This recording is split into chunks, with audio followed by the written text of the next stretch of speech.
Today we are thrilled to share with you a TikTok success story. You might remember back in December, we asked a few church leaders to share the way that their social media had impacted folks in 2020. Well, we had 5 awesome digital ministers sharing about how their ministry was impactful that year. There are still more stories out there, and we are really excited to share a great one with you today. Reverend Natalie Hill is a chaplain working in campus ministry, and in the video we're about to watch, she tells us how her ministry was able to pivot when the pandemic happened so that it could still impact the college students within their midst, even in this time of physical distance. Check it out and then stick around for our 2 favorite things about what Reverend Natalie shares.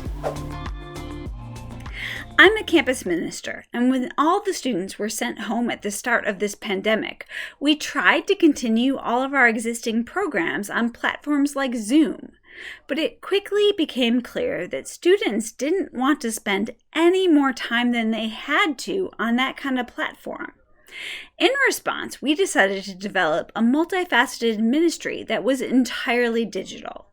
I tried old school social media platforms like Facebook, YouTube, and Instagram, but I found that I wasn't reaching students and young adults.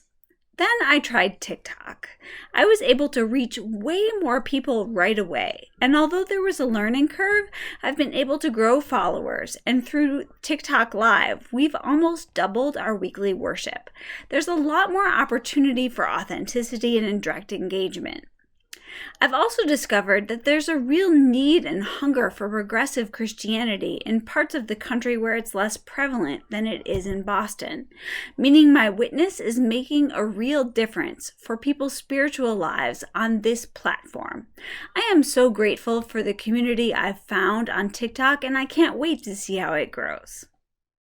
Here are our 2 favorite things about what Reverend Natalie says. The first thing that we loved is that she acknowledged there was a learning curve. She acknowledged it was hard, but they moved through it. Listen, social media is new for everybody at first. Everybody needs to figure out what's going on before they can be good at it, and that's okay. I mean, I am a digital person, right? I'm a millennial also, and I was on Clubhouse 2 weeks ago. I just started on there, and it's like an alien life form to enter a new platform because everybody struggles in the beginning, but trust us, give it time, stay patient, it does get easier and it is worth it. The second thing we love about what Reverend Natalie shared is that they were listening in her ministry. They were open to the fact that they might have gotten it wrong. Now, whether they actually heard people telling them like, hey, we're not interested in this, try something else, or they just noticed based on attendance or engagement or whatever metric they were using, I'm not sure. But she did say they tried Zoom and it wasn't quite working out for people. They were too zoomed out already. So they tried Facebook, they tried YouTube, they tried Instagram, and that just wasn't fitting for her community either. And so what did she do? She adapted. She tried something else and she found a good fit. Their attendance doubled for worship. Be patient, listen closely to your people, and just keep moving forward, church.